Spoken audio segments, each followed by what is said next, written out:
Infrastructure में जितना ज्यादा हम निवेश कर सकेंगे, मुझे लगता है कि समाज के सामर्थ्य को हम पुनर्जीवित कर सकेंगे।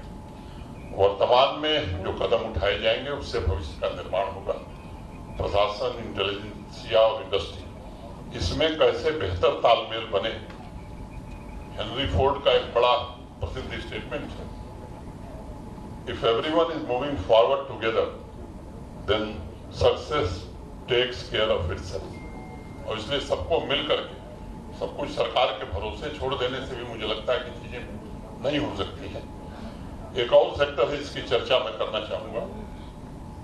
मोदी जी ने उस सेक्टर में काफी काम किया है। टूरिज्म सेक्टर के पोटेंशियल को पूरी तरह अभी टैप नहीं किया गया। 2 महीने पहले अखबार में मैंने एक खबर पढ़ी थी कि हयात होटल ग्रुप्स ने बोधगया में अपना शायद कोई होटल बनाने का काम शुरू किया है, बन गया है। हाँ, तो मुझे अगर ध्यान है तो हम्पी के बाद शायद यूनेस्को वर्ल्ड हेरिटेज साइट गया ही है जहां हयात होटल्स ग्रुप ने अपना होटल बनाया है। अब रिलीजियस टूरिज्म हो, इकोलॉजिकल टूरिज्म हो, आर्कियोलॉजिकल टूरिज्म हो, कल्चरल टूरिज्म हो, इसके लिए विशेष रूप से प्रयास। और एक धारणा जो बैठ जाती है कि सरकार इसमें बहुत कर सकती है, मुझे लगता है कि सरकार जितना ज्यादा करेगी उतना बंटाधार होगा। जब तक प्राइवेट इन्वेस्टमेंट इस सेक्टर में अधिक से अधिक नहीं आएगा, सरकार उसको कैसे फैसिलिटेट करे, सरकार उसे कैसे आकर्षित करे, इसका प्रयास सरकार कर सकती है। और ढेर सारे लोकेशंस हैं, मैं उसके विवरण में नहीं जाना चाहता हूं। गिरमिटिया के समय से वर्तमान दौर तक अगर आप देखेंगे तो बिहारी डायस्पोरा संख्या और सामर्थ्य के मामले में पूरे देश में अव्वल है। फिजी, ट्रिनिडाड, सूरीनाम जैसे देशों में तो बिहार यात्रा को तीर्थ यात्रा के तौर पर देखा जाता है और आज भी लोग अपनी जड़ों को ढूंढते हैं। उस संभावना को हम कैसे टैप करें। टूरिज्म अपने साथ पूरी आर्थिक व्यवस्था लेकर चलता है और इसलिए मुझे यकीन है कि अगर बिहार का सांस्कृतिक पुनर्जीवन फिर से प्राप्त होना है, उसकी वैश्विक पहचान स्थापित करनी है, तो इस क्षेत्र पर हमें निश्चित रूप से ध्यान देना हो। 1 डिस्ट्रिक्ट 1 प्रोडक्ट की योजना यहाँ चल रही है। मुझे लगता है कि ये और बेहतर किया जा सकता है। पारंपरिक उद्योग, वैकल्पिक ऊर्जा जैसे सेक्टर्स हैं जिन पर ध्यान देने की जरूरत है। फिल्म, IT, मीडिया, साहित्य, शिक्षा से लेकर उद्योग जगत तक के बिहार के टैलेंट का मुकाबला नहीं है। पंकज जी जीते जागते उदाहरण है। बिहार के भीतर टैलेंट के अभाव की पीड़ा नहीं है।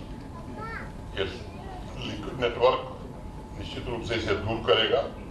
पिछले 3 एडिशन द्वारा अदिति जी ने काफी हद तक एक रोडमैप तैयार कर लिया है। बड़ी मेहनत और तमाम आशाओं आकांक्षाओं के साथ बिहार की सामाजिक, सांस्कृतिक और आर्थिक प्रगति की दिशा में समाज की तरफ से किए जाने वाले योगदान का काम इन्होंने हाथ में लिया है। मुझे यकीन है कि आने वाले दिनों में इनके प्रयासों को एक जन आंदोलन का रूप लोग मिलकर के दे सकेंगे। एक अंतिम बात 2 मिनट में करूंगा। अब गवर्नेंस भी मुझे लगता है कि आने वाले समय में कैसी होगी, इस पर अभी से प्लानिंग करने की जरूरत है। जिस तरह से टेक्नोलॉजी बदल रही है, कोई सोच नहीं सकता है कि आगे क्या होने वाला है। तो मोटे तौर पर 2-3 बातें जो हम लोग कर रहे हैं जम्मू कश्मीर में, वो मैं चाहूंगा कि इस पर जरूर, क्योंकि कोई भी बदलाव बिना गुड गवर्नेंस के हो नहीं सकता है। और प्रधानमंत्री जी ने जो 25 दिसंबर 2014 को बात कही थी, वो मुझे अच्छी काफी लगती है और उसे मैं एक मंत्र ही मानता हूँ। और उन्होंने कहा था कि good governance is the key to a nation's progress.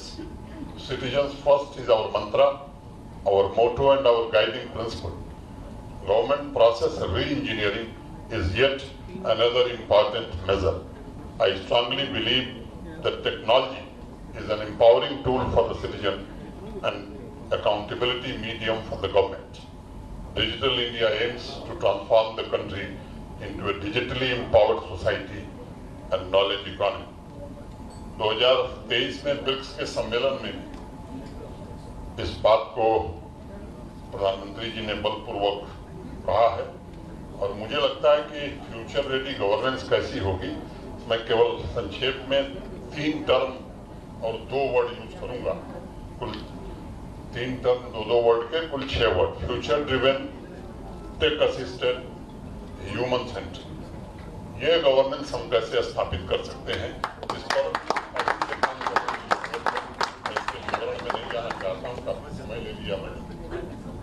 और मुझे लगता है कि इस पर बिहार सरकार को अभी से अगर प्लान वे में काम करेंगे तो निश्चित रूप से मुझे लगता है कि, क्योंकि अब समय नहीं है और साइंटिफिक टूल्स माने आर्टिफिशियल इंटेलिजेंस हो, बिग डेटा हो, ये इसका उपयोग कैसे हम गवर्नेंस में ज्यादा से ज्यादा कर सकें, क्योंकि आने वाला जो समय है वो आदमी रहेगा, इसमें लोगों को संदेह होने लगा। तो मेरा आग्रह होगा कि इस पर ध्यान दिया जाए। मैं फिर से आयोजकों के प्रति हृदय से आभार व्यक्त करते हुए आप सबके प्रति हृदय से कृतज्ञता ज्ञापित करते हुए कि आपने मुझे धैर्य से सुना, मैं अपनी बात यहीं पूरी करता हूं। धन्यवाद। जय हिंद।